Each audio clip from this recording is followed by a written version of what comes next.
আসসালামু আলাইকুম friend, this is Tuhina. আজকে নিয়ে চলে এসেছি আরও একটা নতুন রকমের ভিডিও। আজকে সারাদিন কী করেছিলাম সেটাই তোমাদের সঙ্গে শেয়ার করতে এসেছি।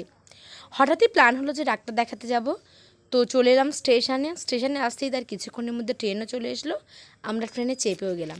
ট্রেনে যা প্রচণ্ড ভিড় সামলাতে সামলাতে নেমে গেলাম গন্তব্যে এবং ডাক্তার দেখানো কমপ্লিট। তারপর একটু কলকাতার রাস্তাতে হাঁটতে হাঁটতে প্রচণ্ড গরম ছিল, বৃষ্টি ছিল না একটু।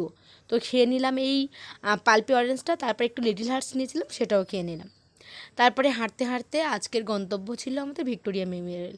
কলকাতা মানেই তো একটা সুন্দর রাজপথ আর একটু ঘোরাঘুরির ব্যাপার। তো হঠাৎই চলে এলাম এই ভিক্টোরিয়া মেমোরিয়ালের সামনে স্মৃতিসৌধগুলোকে দেখার জন্য এবং একটু ঘোরাঘুরি করার জন্য। তো টিকিটও কেটে নিলাম আর ভেতরে প্রবেশও করলাম। ভেতরে প্রবেশ করার পর এই তোমাদের রানী ভিক্টোরিয়াকে দেখিয়ে দিলাম। তো রানী ভিক্টোরিয়াকে দেখার পর আমরা ভেতরে গিয়েছিলাম এবং ভেতরে যে বিভিন্ন স্মৃতিসৌধগুলো রাখা আছে সেগুলো দেখেছি এবং প্রত্যেকটা ভিডিও বানিয়েছি। আসছে পরের পার্টে। Bye bye, that's it for today.